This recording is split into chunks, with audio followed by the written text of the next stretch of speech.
probióticos en el embarazo y al nacimiento. A continuación voy a explicar la dinámica que tendremos durante la charla.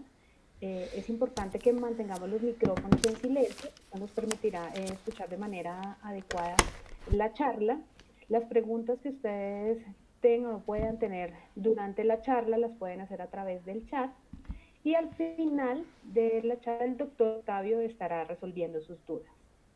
De igual forma, ustedes tendrán más información a través de nuestra página web infen.co o a través de nuestro canal de YouTube como Infen Colombia o en nuestras redes sociales como Infen Colombia. A continuación voy a hacer una presentación del doctor Octavio Dávila como médico. Él es médico especialista en pediatría con más de 10 años de experiencia en cuidado intensivo neonatal, uno de los principales vacunólogos con mayor experiencia en Colombia y uno de los principales especialistas que se ha dedicado a estudiar un tema de los nutracéuticos a nivel mundial. Les presento al doctor Octavio Dávila. Bueno, muy buenas noches. Gracias Viviana por la presentación. Un placer estar acá con ustedes y tener la oportunidad de tener este conversatorio claro y sencillo. Como Viviana bien lo expresaba, durante muchos años me dediqué al cuidado intensivo neonatal, una etapa espectacular en la generación de mi profesión, y tuve la oportunidad de aprender y de conocer mucho de ese recién nacido y de cada una de las situaciones por las cuales se presentaba la prematurez. Eso me llevó a entender que la prevención es absolutamente clave e importante eh, en el estudio de la medicina, y pues de una u otra manera llegamos a lo que hoy en día nos aboca, y es la nutracéutica. Si quieres hacer la presentación de la charla, Viviana, por favor.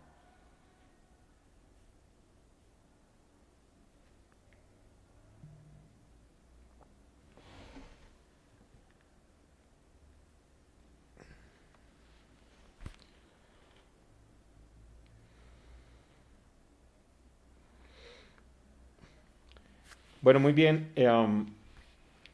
En aras de la dinámica, uh, pues los micrófonos están silenciados. Viviana estará recibiendo por chat también las preguntas que se vayan presentando, y si al final en algún momento, pues esta es una charla muy corta y el objetivo es tener la posibilidad de intercambiar opiniones o poder contestar preguntas. Así que si luego de la terminación alguno de ustedes desea interlocutar, por favor levantamos la mano y procedemos a continuación. ¿Está bien? Um, Como les decía, la charla se denomina Probióticos en el embarazo y al nacimiento, y se basa en el hecho mismo de que en los últimos años ha habido una profunda investigación en lo que significa la utilización de estos microorganismos definidos por la Organización Mundial de la Salud como microorganismos vivos que, ojo, entregado en cantidad suficiente a ese hospedero que los consume, van a encontrar un beneficio en la salud de ese individuo. Y en los últimos años se ha venido estudiando y hablando muchísimo del tema de probióticos, y una de las áreas más importantes ha sido el proceso de gestación y el nacimiento, y se ha considerado que el balance óptimo de microorganismos en el cuerpo humano de la mujer gestante, e incluso previo a la gestación, es fundamental para tener un muy buen desarrollo de la gestación y además la etapa posterior a la misma. Si quieres, podemos arrancar, Viviana, con la siguiente diapositiva y contarles que eh, eh, hay un concepto hoy en día que se maneja en medicina que se denomina los primeros 1000 días de vida,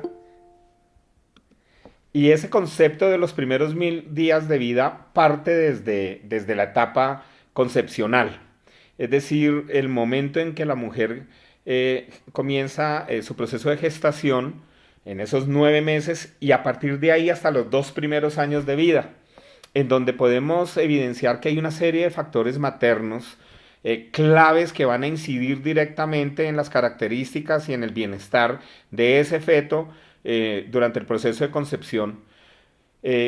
y algunas otras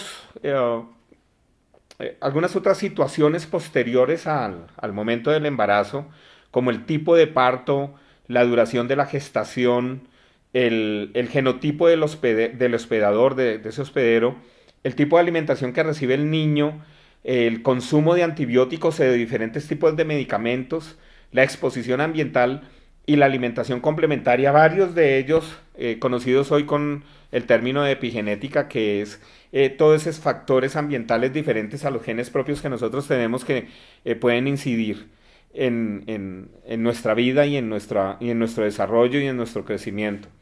Y este es el concepto de los primeros 1000 días.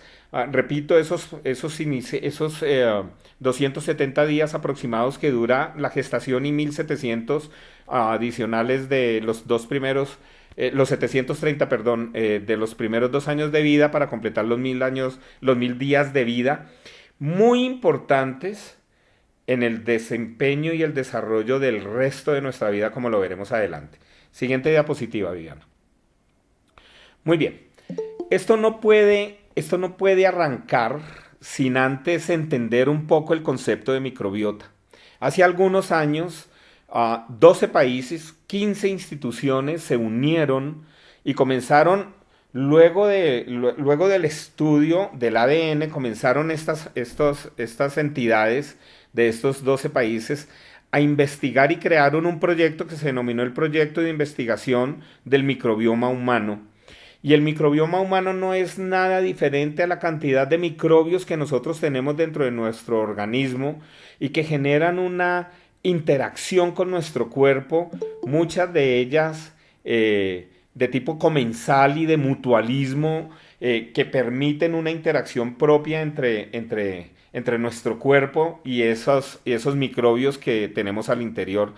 Y han sido diferentes años, 10 años aproximadamente, los que se han venido estudiando el tipo de microbios que nosotros tenemos en las diferentes partes del cuerpo. Y es clarísimo conocer hoy que la principal fuente de instrucción, de conocimiento, está en la microbiota del tracto gastrointestinal que va desde la boca hasta el ano. Y que se ha demostrado que terminan siendo tan importantes que, vean ustedes, pesan 2 a 3 kilos el peso corporal nuestro. Si yo estoy en 70 kilos, 67 son míos y 2 o 3 son de los microbios que tengo dentro de mi cuerpo. Y terminan siendo tan importantes también en la interacción propia con el organismo, porque tienen millones y millones de genes, muchos en una cantidad superior a los genes propios de nuestro cuerpo. Pues bien, así como hay microbiota en el tracto gastrointestinal, lo hay en el aparato urogenital femenino, en el aparato urogenital masculino, en los pulmones. Hoy en día ya estamos hablando de la utilización de probióticos en cuidado intensivo en pacientes con COVID-19. Hay también microbiota en el cerebro y la interacción del eje cerebro-gastrointestinal, eso que se ha denominado el cerebro intestinal, es clave. Y asimismo se están estudiando todos estos microbios en diferentes partes del cuerpo. Entonces, cuando ya entramos a hablar de estos microorganismos que tienen un papel fundamental en la fertilización, en la concepción y en el embarazo, y dentro de ellos fundamentales, la microbiota vaginal y del endometrio, que cuando está muy bien balanceada y equilibrada, va a ser fundamental para la concepción, para el mantenimiento de la gestación y pues para un parto feliz y a buen término. La siguiente, Viviana. Ahora, ya no solamente se está hablando de los 1000 días, de los primeros 1000 días de vida, sino de los 1500 días, que es esa etapa preconcepcional. Les decía hace un momento que la microbiota propia de la vagina y del endometrio son fundamentales para el desarrollo del proceso de concepción. Van a permitir que el óvulo implante muy bien en el endometrio de una manera óptima y adecuada. Y también se ha demostrado que los lactobacilos que se encuentran en el aparato genital masculino producen y fomentan la motilidad del espermatozoide y ayudan entonces a tener una vida sexual y reproductiva mejorada en el hombre. Pasemos a la siguiente. Cuando se toma la decisión de procrear, de establecer una gestación, el hombre debe de generar, el hombre y la mujer, pero pues en general, estamos hablando en este caso del hombre, uh, inicialmente, debe de generar una serie de cambios dentro de los cuales se incluyen el ejercicio, una dieta favorable, la supresión del cigarrillo. Y en la mujer en particular, mantener una vida óptima, una salud óptima dentro de su aparato genitourinario. Les decía yo ahorita a ustedes, les decía yo ahorita a ustedes que los lactobacilos, que son unos bacilos lácticos que hacen parte del género de los probióticos y que se encuentran allí en la microbiota urogenital masculina, están muy asociados a la salud reproductiva en el hombre porque, como les mencionaba, aumentan la motilidad de los espermatozoides y la capacidad antioxidante local en el líquido seminal para proteger la fertilización de él. Y lo mismo, esos lactobacilos que se encuentran en el canal vaginal, en la vagina y en el endometrio, que favorecen la implantación del saco embrionario. Adelante. Entonces, la etapa preconcepcional, el balance de la microbiota, de esa flora que tenemos ahí, tanto en el hombre como en la mujer, es fundamental. Luego de la fertilización, cuando se gesta el embarazo, se genera unos cambios fisiológicos importantísimos en la mujer. Es bien sabido que es fundamental para una buena gestación tener una alimentación saludable a través de una ingesta óptima de carbohidratos, de lípidos y de proteínas. Pero no solamente la nutrición se basa en esos tres tipos de alimentos, también en micronutrientes como el zinc, como los folatos y la vitamina D son fundamentales para una muy muy buena gestación. Sigamos adelante, digamos que además de esto, no, devuélvete, Vivi, por favor. Además de esto, en el proceso de gestación se van a generar una serie de cambios fisiológicos en la mujer que fomentan la aparición de cierto tipo de afecciones. Voy a poner un ejemplo. La enfermedad periodontal, ese proceso inflamatorio normal en la gestante que aparece a nivel de las encías. O más allá, una patología tan importante como la diabetes mellitus gestacional. Pues bien, sendos estudios médicos han demostrado que los cambios en la microbiota intestinal en diferentes partes del útero y también de la placenta que antes se consideraba estéril impactan la aparición de este tipo de patologías.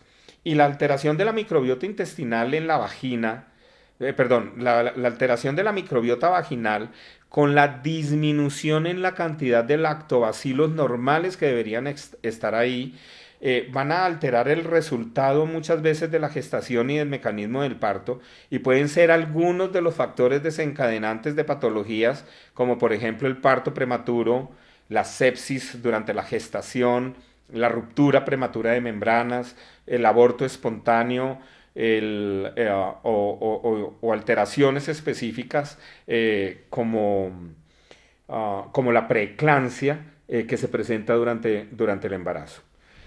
Voy a pedirles un favor, un segundo. Voy a silenciar mi micrófono un segundo.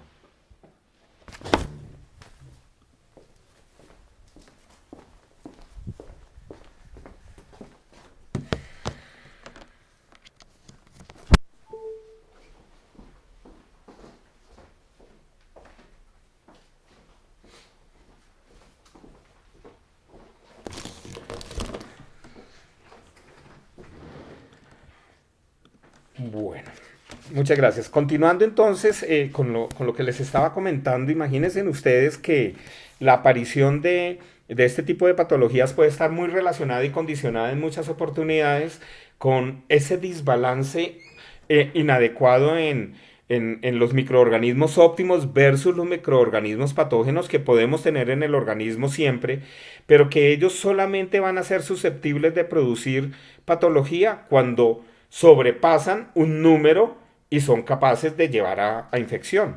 Es ahí donde los probióticos han demostrado que cuando yo entrego a la microbiota normal un factor adicional y favorecedor, voy a impactar el desarrollo del embarazo, pero además de eso, voy a ayudar a madurar y a mejorar el sistema inmune tanto del feto como del recién nacido, e incluso voy a generar un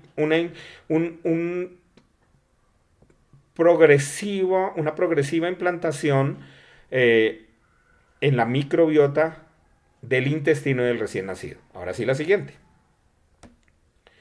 Y ahí juegan dos mecanismos de una manera, juegan un papel importantísimo. El mecanismo del nacimiento, el momento del parto y la alimentación que recibe ese recién nacido. Hablemos del primero, el mecanismo del parto. Es muy diferente y se ha demostrado cuando el niño nace por vía vaginal. ¿Qué sucede? Cuando el recién nacido está pasando a través del canal del parto, se produce un primer contacto y la primera implantación de microbios procedentes de la vagina de esa mami que el chico de alguna manera traga y le permite hacer llegar al intestino y comenzar a establecer la flora intestinal en ese recién nacido. Eso es fundamental en la vida del niño. Diferente a cuando el chico nace por cesárea, en donde lo que sucede es que hay un campo aséptico y el niño nace extraído pues, por las manos del cirujano, del obstetra en ese caso, y va a tener su primer contacto con microbios que son totalmente diferentes a los propios de su mami y que están muy relacionados con el medio ambiente y posteriormente con la alimentación. Solamente decir que las bifidobacterias son los principales microorganismos probióticos naturales que existen en el intestino del niño y son fundamentales en este chiquitín para el desarrollo de gran cantidad de funciones a nivel intestinal. Entonces eso solamente ya genera un cambio y hay estudios que muestran cómo los niños que nacen por cesárea tienen una mayor predisposición a ser obesos en su infancia, cuando ya crecen o en la adultez, o incluso a presentar enfermedades como la enfermedad inflamatoria intestinal, que es uno de los problemas gastrointestinales más importantes que nosotros tenemos en los niños. Muy bien. Y hablemos del segundo, la alimentación. Hablemos de la segunda, que es la alimentación. Es indiscutible que el mejor alimento que puede recibir el niño se llama leche materna. Así de sencillo. Tiene cantidad de nutrientes y cantidad de sustancias óptimas que favorecen la salud, el desarrollo y el crecimiento del recién nacido. Uno de ellos, muy importante, son los oligosacáridos de la leche materna. Esos oligosacáridos van a ser fermentados por una serie de bacterias en el intestino y van a producir un aumento en la población de bifidobacterias. Casi un momento les estaba yo diciendo eran fundamentales en el intestino del niño. Y cuando yo tengo gran cantidad de bifidobacterias me van a permitir en el colon ayudar a la producción de ácidos grasos de cadena corta, que son importantísimos para el crecimiento, repito, del desarrollo del niño, pero también para funciones a través de receptores que comparten el intestino con el hígado, con el cerebro y con los músculos. Escúchenme los que les voy a decir. Hago énfasis en esto. El primer año de vida, la cantidad de microbios que vamos a tener en el aparato, en el tracto gastrointestinal, va a llegar al 90, al 80 o 90% de toda la microbiota que antes se llamaba flora intestinal del adulto. O sea que después del primer año de vida, el resto de la vida, voy a tener un 10 o 20% de microorganismos que van a ingresar a mi cuerpo y que van a ir generando la aparición de condiciones específicas. En ese orden de idea, si nosotros tenemos una microbiota intestinal que se está asentando, como dice ahí en los primeros 3 años de vida, va a ser fundamental el trabajo que nosotros encontremos ahí. Ahora, ¿por qué? Vamos a continuar con la siguiente diapositiva, Viviana, por favor. En el momento, en el recién nacido y durante el proceso de infancia, hay una serie de factores que condicionan el bienestar o la alteración de la microbiota humana, de lo que, repito, antes se llamaba flora intestinal. Situaciones como el estrés, el uso de antibióticos, cuyo vocablo significa anti-vida, la utilización de medicamentos, la aparición de enfermedades o el tipo de alimentación recibida por el niño son fundamentales para el establecimiento de la microbiota del niño, o sea, del microbioma humano, en este caso de cada recién nacido. Pasemos a la siguiente. Resulta que en esa vida venidera, en lo que va a suceder después de esos 2 años de vida, se van a generar una serie de cambios específicos que arrancan desde los 6 meses. ¿Por qué desde los 6 meses? Supongamos que yo soy una mamá juiciosa y le doy lactancia exclusiva durante los primeros 6 meses, que es lo ideal. Pero a los 6 meses aparece el momento de la lactación, o sea, el momento de la alimentación complementaria, con la aparición de alimentos sólidos que comienzan a llegar a ese tracto gastrointestinal. Ahí, en ese momento,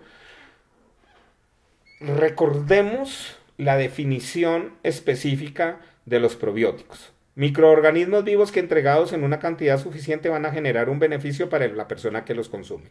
O sea, es una balanza en donde tenemos lactobacilos, bifidobacterias, que hacen parte de la familia de los probióticos, y algunos streptococcus, que deben estar siempre en mayor cantidad en ese intestino versus algunas otras bacterias que no son tan adecuadas. Inadecuadas, pero no necesariamente patógenas. Cuando comienza la aparición de los alimentos sólidos, las bifidobacterias comienzan a bajar. Y si esto baja, estamos hablando de una balanza, las otras bacterias comienzan a subir. Algunas de esas bacterias son, por ejemplo, los bacteroidetes, que son gram negativos, son bacterias gram negativas, o los firmicutes, que son bacterias gram positivas. Los bacteroidetes y los firmicutes, los dos, han sido asociados a la aparición de asma. Y los firmicutes, cuando están muy elevados en el organismo, han sido asociados a la aparición de obesidad, diabetes en el adulto e hipercolesterolemia. Ahora, supongamos que este recién nacido o este niño pequeño tuvo la necesidad de recibir antibiótico. Recordemos simplemente que en pediatría durante los 2 primeros años de vida el 90% de las infecciones son virales y los virus no se tratan con antibiótico. Sin embargo, vemos muchos niños sometidos a recibir terapia antibiótica por diferentes circunstancias. Cuando el antibiótico entra, mata bacterias contra las que tiene que atacar, pero también mata bacterias buenas, dentro de las cuales están los probióticos, y se genera una cosa que se llama disbiosis, un desbalance óptimo de la flora intestinal o del microbioma, como se denomina hoy, interno. Y ese desbalance, por ejemplo, es uno de los favorecedores del eczema tópico, o sea, de la dermatitis atópica, que es un cuadro muy alérgico de la piel de los niños. Entonces, la intervención durante esos primeros 1000 días puede disminuir el riesgo de problemas de salud a lo largo de la vida. Por lo tanto, la suplementación con probióticos podría representar una influencia beneficiosa para este periodo. Pasemos a la siguiente. Muy bien. Esta es una diapositiva y está la referencia, que es el riesgo en la adultez. ¿Qué es lo que sucede? Nosotros tenemos acá durante el periodo de gestación, durante el embarazo, a una mamá que debe de estar sana y a un niño hasta los 2 años que debe de tener unas condiciones específicas dentro de su microbiota intestinal que le permitan una muy buena función gastrointestinal, una muy buena absorción de macro y de micronutrientes, un muy buen desarrollo y crecimiento. Pero cuando encontramos ese desbalance producto de lo que ya hemos hablado y comienzan a aumentarme esas bacterias inadecuadas, en medicina estamos utilizando un concepto que se denomina el punto de no retorno. Y es lo que se trata de manifestar aquí en esta imagen hacia el futuro. ¿Qué sucede? Que cada vez comienzo a tener más bacteroidetes, más firmicutes, algunos actinobacterias, proteobacterias, y todas ellas, cuando están muy por encima de unos niveles que deberían ser los mínimos esperados dentro del tracto gastrointestinal, son los que pueden ser susceptibles de la favorecimiento en la producción de ciertas patologías ya mencionadas, como la diabetes, como la obesidad, como la hipercolesterolemia, como el asma, como la dermatitis atópica. En ese orden de ideas, concluyo esta sencilla presentación. Pasa a la siguiente, Vivi. Con lo que dice ahí, los probióticos terminan siendo una herramienta fundamental para garantizar la concepción, la progresión del embarazo, el desarrollo infantil y la maduración del niño. Seguramente habrá preguntas como, ¿pero cuántas cantidades le doy? ¿Qué tanto tiempo le doy? ¿Qué hago para esto? O sea, habrá una serie de dudas que son las que quisiera yo tener la posibilidad de poder responder a continuación. Entonces, si Viviana me puede ayudar con las preguntas que hago, o si alguien quiere abrir el micrófono, necesita abrir el micrófono y preguntar, con el mayor de los gustos. Ese es el objetivo de esta presentación. Muchas gracias. Claro, doctor. Bueno, iniciemos con las preguntas. Una de ellas dice, ¿mi hijo también debería tomar probióticos? ¿Mi qué? Mi hijo, alguien refiere, mi hijo Ok, debería ok. tomar probióticos. Bueno, muy bien, buena pregunta. Imparentablemente, nosotros en pediatría cada vez estamos más conscientes. Digamos que hay un 50-50 y un 50% de los pediatras que todavía discuten estos conceptos, pero el otro 50% estamos absolutamente convencidos de que los probióticos son fundamentales para el desarrollo y el crecimiento de los niños, desde el momento temprano de su vida, pero sobre todo a partir de los 6 meses, cuando nosotros iniciamos eso que les decía, que es la lactación, la alimentación complementaria. Sin embargo, en cualquier momento de la vida del infante y hasta los 5 años, recuerden ustedes que hacia los 5 años pareciera que ese chiquitín abriera una puerta, la atravesara, la cerrara y la enfermedad desapareciera. Entonces, sí, dependiendo de las condiciones específicas, y ahí cada pediatra tomará la decisión de cuál es la mejor elección. Los probióticos han demostrado mejorar el sistema inmune de los niños, han demostrado mejorar la malnutrición en el niño, y cuando hablo de malnutrición estoy hablando de los polos, es decir, de la obesidad infantil y también del bajo peso en el niño. Han demostrado mejorar la función gastrointestinal, como la absorción de macro, micronutrientes.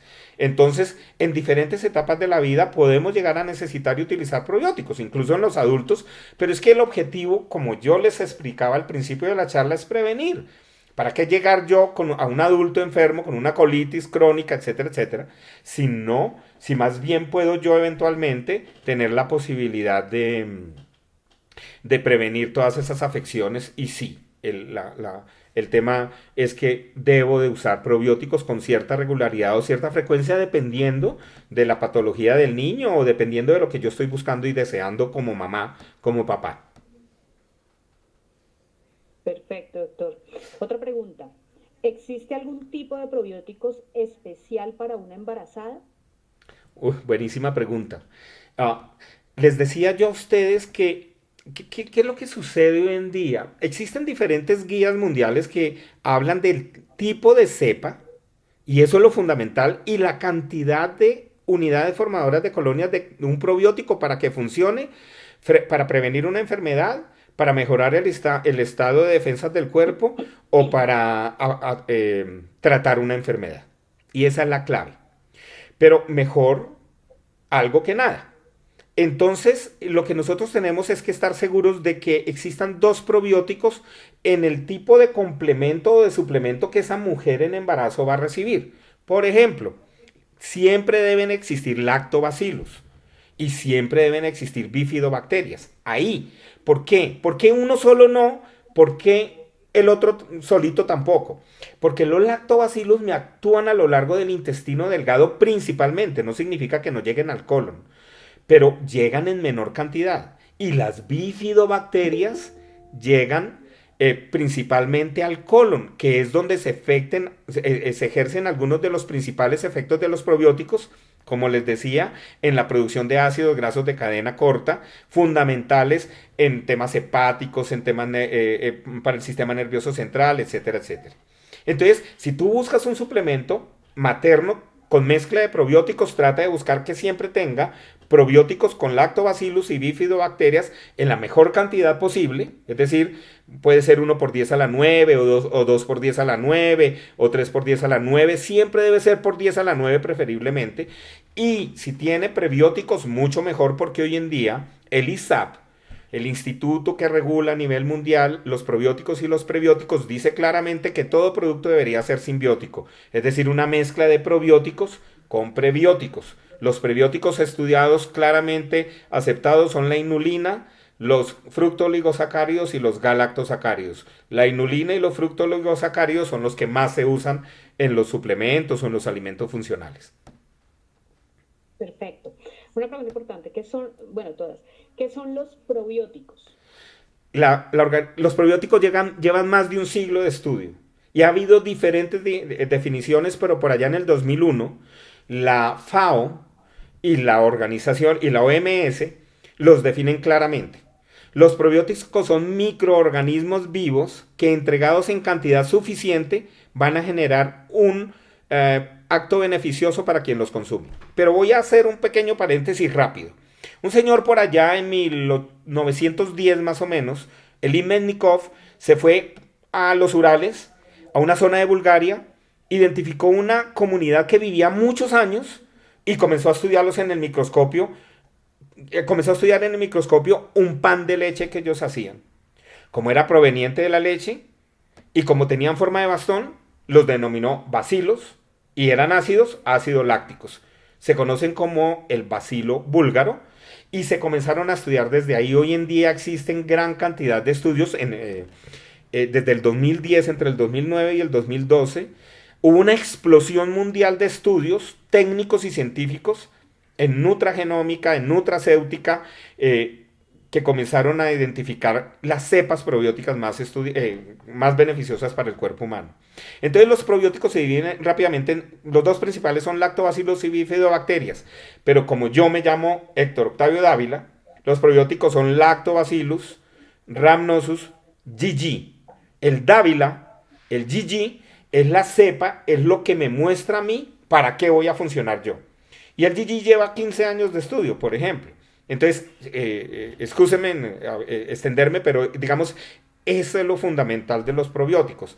Y son claves en diferentes afecciones. Hoy en día existe una cosa que se llama la revolución psicobiótica y es el estudio de probióticos, por ejemplo, en Alzheimer, en depresión, etcétera, etcétera, etcétera. Y va a ser una de las puntas de lanza de estudio científico a lo largo de los próximos 10, 20 o 30 años en medicina.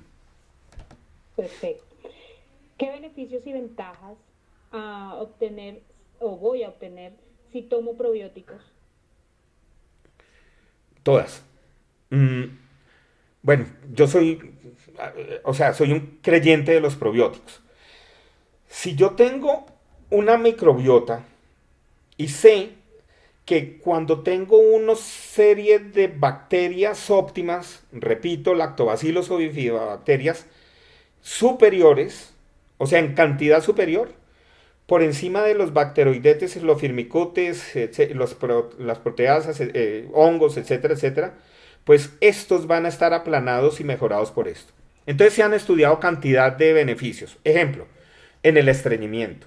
Ejemplo, en la absorción de macro y de micronutrientes. Ejemplo, en el síndrome de intestino irritable. Ejemplo, en la colitis ulcerativa. Ejemplo, como coadyuvante en la erradicación del Helicobacter pylori. Qué sé yo, sigamos. Dolor abdominal inespecífico en el niño. Cólico abdominal en el recién nacido.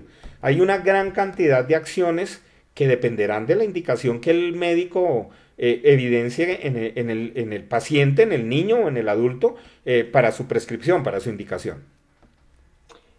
Dice, Incluso hasta excúsame, incluso hasta en la salud facial. O sea, las personas los estudió porque eran más longevos y como que facialmente estaban mejor. ok. ¿Es cierto que se puede curar la flora intestinal del bebé con el caldo de frijol? Cuando yo hice Con el- internado Es en decir, los cuatro estaba... meses de vida termina. ¿Cómo? Dice al final en los 4 meses de vida. Yo soy médico pediatra. Yo hice mi internado en Calarcá. Un gran profesor que yo tuve fue el doctor Jaramillo. Era un cirujano espectacular. Era impresionante, hacía una histerectomía en 3 minutos. Y él comenzó a crear ese concepto del caldo de frijol y de la alimentación con base en ese tipo de alimentos y la ha fomentado durante pues, 30 años. Con todo respeto, yo me salgo del concepto por una razón sencilla, no tiene ningún fundamento teórico, ni práctico, ni científico. Ah, solamente les digo algo. Hace muy poco tuve la oportunidad de ver una chiquita, un paciente. Yo no hago consulta, eh, ayudo, digamos, gestiono cierto tipo de patologías, en donde muy, teniendo 8 meses le dieron la indicación de que podía comer de todo. Hizo una disbiosis, bueno, una alteración gastrointestinal impresionante. Eso me puede suceder a mí cuando yo no soy capaz de introducir de la manera correcta, óptima y adecuada los alimentos. ¿Para qué voy a correr yo riesgos con el intestino de un niño que va a repercutir en el resto de su vida, entregándole una serie de proteínas que todavía sus células intestinales epiteliales no están acondicionadas para procesar? Debo de ir lento y despacio, paso a paso, como se debe hacer todo. El niño nació, lloró, respiró. Luego levantó el cuello, la nuca, tuvo sostén cefálico. Luego se sentó, luego gateó y luego caminó. Esto es un proceso, lo mismo que la alimentación y lo que más hay que cuidar. Miren, hace poco hablaba yo con una colega, la doctora Miriam Camargo, me decía: Octavio, es impresionante la cantidad de lesión gastrointestinal que estamos viendo hoy en día, producto de absolutamente todos los tipos de alimentación que estamos recibiendo, mucha de ella no dentro del concepto óptimo y adecuado. Entonces hay que ser muy cautos con ello y pues con todo respeto con mi profesor Jaramillo, disiento de su apreciación, nunca la he compartido desde que me formé como pediatra, la respeto profundamente, pero no la aconsejaría en ningún momento como un proceso de alimentación y mucho menos antes en los 4 primeros meses de vida. La lactancia materna es lo único que debe recibir un niño. Ahí está todo lo que necesita. Ok. Dice acá, ¿qué alimentos son los que contienen buenos probióticos para consumir durante el embarazo? Uy, buena pregunta. Todos los derivados lácteos. Entonces, los yogures, los kumis, algunos quesos tienen buen contenido de probióticos. Ya hay algunos suplementos específicos o alimentos funcionales enriquecidos con probióticos que tú puedes encontrar también en algunas cadenas o en algunos sitios especializados. Y lo mejor es preguntarle al ginecólogo, al obstetra, qué te puede recomendar. Pero pues también, repito, puedes encontrar en diferentes tipos de productos que tienen probióticos. Ahora, ¿qué es lo que sucede con los yogures y los kumis? Pues que hay que tomarlos de una manera frecuente, rutinaria y en buenas cantidades, pues porque no tienen la cantidad suficiente de probióticos. Pero repito, mejor algo que nada. Entonces, si yo no voy a consumir un suplemento adicional, pues maravilloso tener por lo menos la posibilidad de comer ciertos tipos de quesos o ciertos tipos de productos alimenticios que contengan contenido probiótico. Perfecto. Dice, ¿desde qué mes del embarazo se sugiere consumir los probióticos para favorecer el nacimiento del bebé? Muy buena pregunta también. Estábamos hablando que incluso deberían ser antes de la fertilidad, ¿no? Es decir, en el periodo preconcepcional. O sea que en cualquier momento del embarazo se pueden consumir. Ahora, tampoco se trata de que tengo que consumirlos durante todo el embarazo, no. Yo puedo tomar decisiones específicas previo a la gestación o durante el proceso de gestación. Puedo tomar 1, 2, 3 meses alternos, secuenciales. Y no va a tener ningún tipo de inconveniente. Tampoco significa que yo tengo que tomar durante todos los 9 meses producto. Está demostrado que la indicación clave es tomar probióticos por un periodo de término de tiempo mínimo de 3 meses. Eso es absolutamente clave. ¿Por qué? Porque es que los probióticos desafortunadamente no los producimos en el organismo, en el intestino, no salen ahí. Son todos consumidos desde afuera, vienen desde afuera, entonces necesitamos introducirlos desde la dieta, desde la alimentación.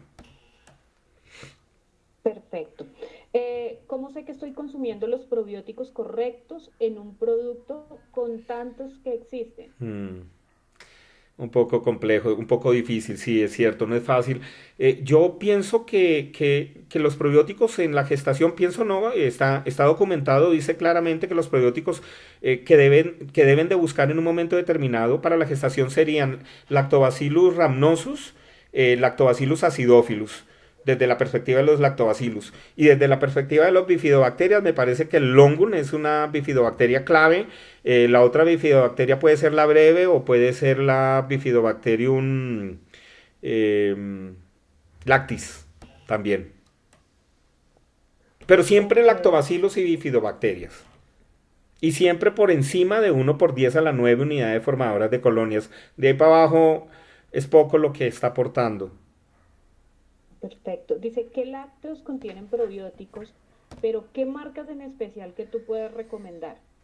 Es una pregunta directa. Sí, en general todos los yogures fermentan probióticos, qué sé yo, Danone, Alpina, tienen diferentes productos enriquecidos con probióticos, entonces todos ellos te van a aportar alguna cantidad de probióticos, pues que te va a ayudar, que te va a servir, qué sé yo, no sabría decirte otra marca adicional. Perfecto. ¿Los bebés podrían sufrir de estreñimiento en su temprana edad? Sí, sí, bueno, a ver, ¿cómo contesto? Efectivamente puede haber ciertas, voy a poner un ejemplo, si un niño recién nacido, pequeño, se infecta, se enferma, pues va a haber una alteración de su función sistémica. Y dentro de esa alteración de la función sistémica puede comenzar a producirse no necesariamente estreñimiento, pero sí por lo menos una alteración de la deposición o del hábito de deposición normal. Pero también hay otras condiciones específicas. Cuando la mamá utiliza leche maternizada, cualquier marca, cualquiera de ellas, que no debería ser antes de, o sea, yo no debería gastar plata en utilizar leche maternizada, pero bueno, a veces toca porque la mamá a los 3 meses se tiene que ir a trabajar, etcétera, etcétera. Y no soy enemigo de las leches maternizadas, las he formulado y las he manejado durante mucho tiempo, pero es que soy un convencido de que la lactancia materna es el mejor alimento que puede recibir un niño en los 6 primeros meses. Digamos que una vez que yo inicio también la leche maternizada en características de presentación. Cuando yo la mezclo, cuando la preparo puedo equivocarme y eso puede comenzar a alterar el bolo fecal. Y cuando el bolo fecal no está bien hidratado, pues es duro. Y cuando es duro, ¿qué sucede? Pasa por el ano y rasga el ano del niño, por lo menos produce dolor. Y se genera un círculo emocional que no es fisiológico, en donde el bebé dice, esta vaina me dolió, yo no vuelvo a hacer popó. Y luego vuelve y hace normal, y entonces como que ya, entonces eso puede suceder y no necesariamente está asociado a estreñimiento, pero ahí es donde nos puede ayudar eventualmente la utilización de algunos tipos de probióticos. Perfecto. Ah, bueno, una última pregunta. ¿Los yogures caseros son recomendables en cuanto a los probióticos? Sí, sí, sí, yo me acuerdo que, hombre, yo desde que salí a rural hace 30 años formulaba probióticos y no sabía que era un probiótico. Yo no sabía que estaba formulando un probiótico, la verdad. O sea, no tenía el vasto y claro concepto de eso. Y en mi época de estudiante nosotros cogíamos y comprábamos bacilos lácticos y comenzábamos a fermentarlos en leche, es decir, se metían ahí para uno hacer yogur y los tomaba. Pues el bacilo láctico es eso, es un probiótico. El bacilo láctico se divide en tres géneros, lactobacillus, bifidobacterias y streptococcus. Cada uno de ellos se divide en unas especies, subespecies y cepas. Pero por supuesto que sí es saludable, es bueno y se pueden usar. Perfecto. Bueno, veo que no hay más preguntas. Doctor, muchísimas gracias por la información que nos ha proporcionado. Muchas gracias a todos los asistentes por haber participado en esta charla. Recuerden que van a encontrarla a través de nuestro canal de YouTube, Infen Colombia. Y nada, desearles una excelente noche. Ay, Viviana, ahí hay creo que... una, sí, nos O acaban dos de, preguntas acabo de ver que dos. aparecieron. Dice, ¿se puede decir que los yogures naturales son mejores que los tratados? Mm, en general, yo creo que con la aparición de la pasteurización, que es lo más importante, comenzamos a tener una disminución de las bacterias nocivas que teníamos nosotros tanto en la leche como en la leche fermentada. Entonces, un yogur elaborado en casa o un yogur elaborado industrialmente hoy en día no tiene ningún problema desde la perspectiva de salud pública, de salubridad óptima adecuada. Depende del gusto de la persona. Hay muchas personas que prefieren lo natural y lo hacen en su casa y eso está muy bien. Pero si usted va y consigue un yogur de una marca reconocida en un supermercado, también está bien y no afecta absolutamente en nada. Es decir, no es nocivo. Dice, durante el embarazo se presenta estreñimiento. ¿Los probióticos favorecen? Absolutamente, buenísima pregunta. Uno de los usos más importantes de los probióticos durante el proceso de gestación está precisamente asociado al estreñimiento. Hay dos condiciones específicas para ello. Resulta que los lactobacilos y las bifidobacterias actúan sobre unos receptores de las células del intestino y comienzan a competir con las bacterias nocivas y las bacterias nocivas se mueven. Cuando ellos entran a esos receptores de la célula epitelial del intestino, le dicen a la célula epitelial, hey, ya estás libre de esas bacterias inadecuadas. Y entonces la célula entiende eso y comienza a funcionar mejor. Tanto que absorbe mejor los nutrientes como que comienza a mejorar el peristaltismo.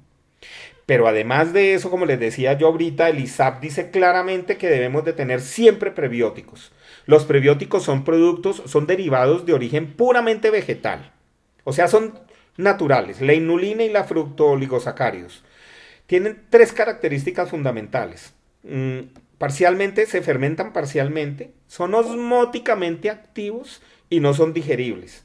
Como no son digeribles, actúan como una fibra. Como son osmóticamente activos, significa que absorben agua, chupan agua, toman agua.